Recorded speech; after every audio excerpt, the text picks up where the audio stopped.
Imagine combining two of Roblox's biggest hits, Dead Rails and GEF, into one epic game. Sounds like a guaranteed success, right? So why did GEF Roads crash and burn?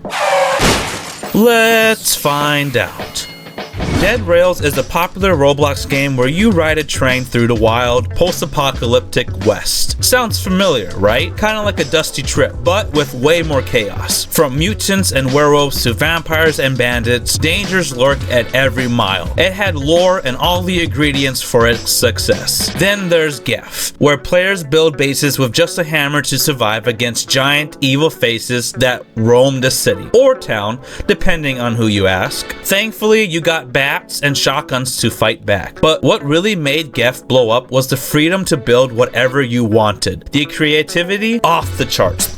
With all that popularity behind them, you'd think combining Dead Rails and GEF into one game, GEF Roads, would be a perfect match. I thought so too, until I played it. Now, don't get me wrong, the shop system where you can buy and sell items, generally cool addition, but that's where the fun started to fade. The real magic of GEF was the freedom, the chaos, the creativity, and GEF Roads just clipped its wings. The plank system? Nerfed. You can't stack planks. Fortifying your vehicle feels weak and frustrating. I shouldn't have to tiptoe around my build. I should be able to make my base thick, messy, and ridiculous. That's what made the original fun. And sadly, that's just the beginning. There were a lot of buildings to explore, and I won't lie, that was a good thing. They spawned more frequently than in Dead Rails, which made the world feel more alive. But while quantity was there, the quality, not so much. Yeah, most buildings had loot, but it was super basic.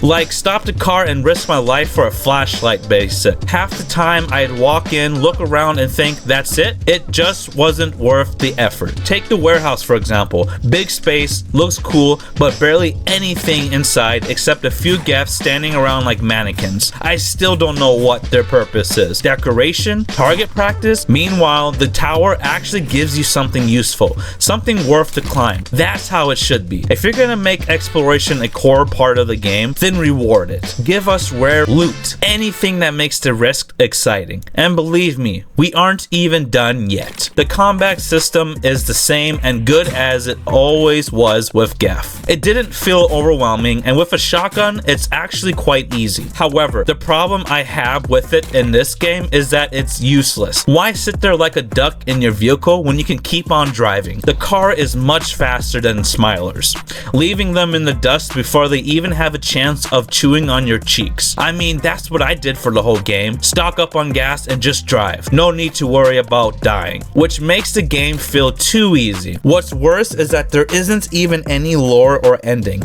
just endless driving with the same repetitive buildings and game mechanics. Unlike Dead Rails that does have some type of story and lore, like constant updates of the things happening. Overall, crappy Roads could have been a success, so hopefully M-Phase sees the potential here and fixes it. But hey, that's just my experience. If you played GEF Roads, let me know what you think in the comments. Was it everything you hoped for, or did it let you down too? And if there's another game you want me to dive into, drop it below. I've got plenty of gas left in the tank. Until then, I'll be driving, just not through GEF Roads. See you on the other side.